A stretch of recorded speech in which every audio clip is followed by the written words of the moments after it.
Asante sana mpenzi mtazamaji ambaye ni mheshimiwa katika mtandao wetu wa Mokenya TV mahali popote ulipo. Hujambo? Natumai mzima ubuheri wa afya, nami penye nipo hapa Nairobi kukwema.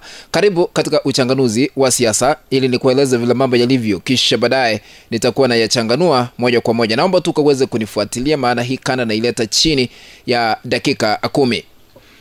Rais William Ruto vile tunajua sasa hivi yuko ikulu ya Kenya akiendelea kupanga mikakati ya kuhakikisha kwamba ziara yake katika eneo la Mlima Kenya inaanza kwa uzito, kwa nguvu tena zaidi kuanzia hapo kesho siku ya Jumanne, kwa sababu amepanga kutembelea kaunti mbalimbali za Mlima Kenya. Lakini akiendelea na jitihada hizo ameweza kushambuliwa ama kuvamiwa akiwa ikulu, na katika kanda hii nitakuwa na kueleza ni kivipi ameshambuliwa, kisha baadaye nitakuwa na changanua moja kwa moja.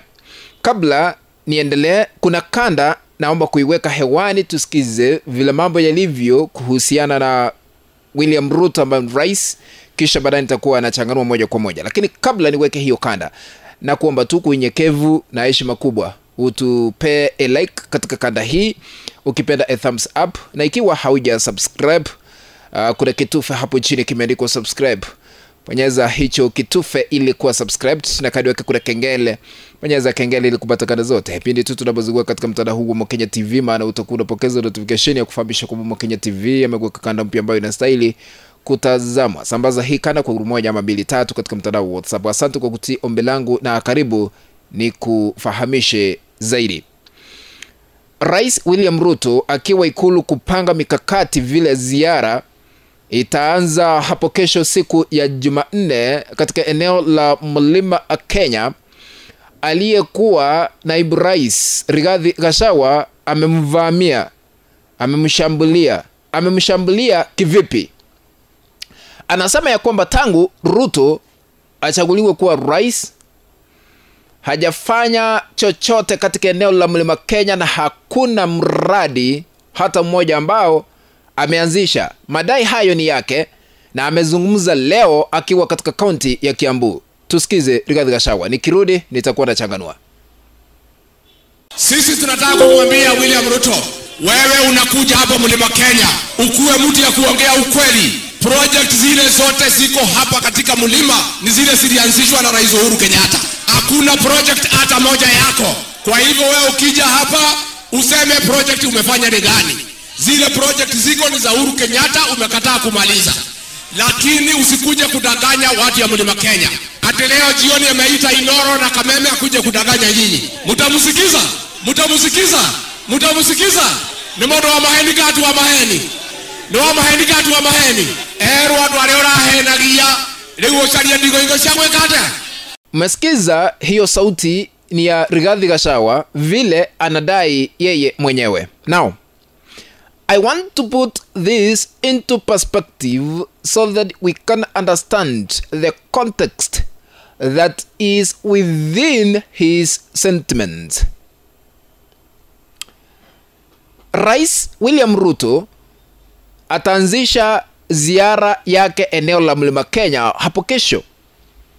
Ni kipi hiki ambacho anastahili kukifanya to prove Rigathi Gachagua wrong politically? Yani ni kipi ambacho anastahili kukifanya akianzisha ziara yake ili kumwaibisha Rigathi Gachagua? Point number 1, to launch new projects and complete them before 2027 in Mount Kenya.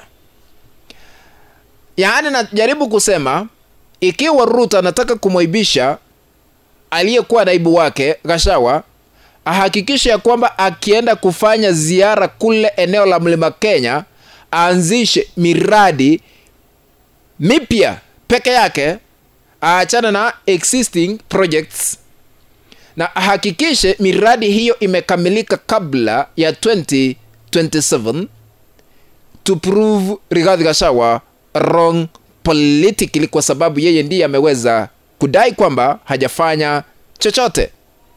Number 2, Ruto anastahili kufanya nini ili kumwaibisha Rigathi Gachagua? To use all means. 1, to explain. 2, to convince Mount Kenya residents why he kicked Rigathi Gachagua out of his government. Yaani ajaribu mbinu zote aeleze kwa nini aliweza kumngoa Rigathi Gachagua mamlakani, kwa sababu walichaguliwa wakiwa katika tikiti moja. Akienda kule explain, yani ajieleze kwa nini alimtoa Rigathi Gachagua mamlakani, na ajaribu kila wezalo kuhakikisha ya kwamba wale watu wameelewa kwa nini Gachagua aliweza kungolewa mamlakani. Hiyo itamfaidi yeye mwenyewe kisiasa ili kumwaibisha Rigathi Gachagua. Number 3, Ruto ni kipi ambacho anastahili kukifanya to prove Gachagua wrong politically? Number 3, to work on economy in this country and inflation. Ahakikishe ya kwamba, kwa sababu sasa hivi Ruto amesalia na miaka 2.5 ili uchaguzi mwingine kufika wa 2027. Na kwa sababu kuna changamoto hapa na pale za kiuchumi, Ruto ashughulikie swala nzito ambalo ni la kiuchumi na inflation, gharama ya juu ya maisha, nayo ishughulikiwe. Akifanya hayo yote atakuwa amefikisha Rigathi Gachagua mwisho. Pasipofanya hivyo kutakuwa maybe ngumu kidogo kukubalika, kwa sababu katika serikali hii vile iliweza kuanzishwa kulikuwa na baadhi ya wanasiasa ambao walikuwa katika serikali ya Rais William Ruto, lakini sasa hivi wanazungumza wakiwa nyumbani. Mmoja wao akiwa Rigathi Gachagua ambaye anasema aliweza kusalitiwa kwa kungolewa mamlakani. Number 2, aliyekuwa waziri katika wizara ya agriculture ama kilimo, Mithika Linturi, naye aliweza kungolewa. Number 3, Justin Muturi aliyekuwa waziri wa utumishi wa umma, yeye aliweza kufukuzwa about 1 week ago. Na kulikuwa na profesa ambaye alikuwa katika wizara ya fedha ambaye aliweza kutumwa nyumbani naye, na hata Moses Kuria na wengine. Kwa hivyo eneo la Mlima Kenya kujieleza na kuexplain what is happening, why their people are being discriminated politically, itakuwa ngumu kidogo. Kwa hivyo kulingana na mtazamo wangu, hayo ndio rais akianzisha ziara yake rasmi katika eneo la Mlima Kenya na stahili kushughulikia kuhakikisha ya kwamba amefikisha mwisho Rigathi Gachagua. Lakini Rigathi Gachagua naye hapa akisema ya kwamba liwe liwalo na liwe, atahakikisha ya kwamba Ruto hachaguliwi tena 2027. What do you think? Na unajua akishughulikia haya yote lazima atashughulikia maeneo yote humu nchini, kwa sababu alichaguliwa kwa rais wa kila Mkenya. Kufikia hapo mpenzi mtazamaji, ndipo natia kikomo katika uchanganuzi wa masuala ya kisiasa. Ikiwa unatazama lakini bado hauja subscribe katika channel yetu ya Mokenya TV, kuna kitufe hapo chini kimeandikwa subscribe, bonyeza hicho kitufe ili kuwa subscribed, na kadi yake kuna kengele, bonyeza kengele ili kupata kadi zote pindi tu tunapozungua katika mtandao huu wa Mokenya TV. Sambazia wengine katika mtandao wa WhatsApp na hata katika mtandao ule mwingine wa Facebook. Tukutana katika kanda ambayo nitatengeneza hapo baadaye. Bye bye.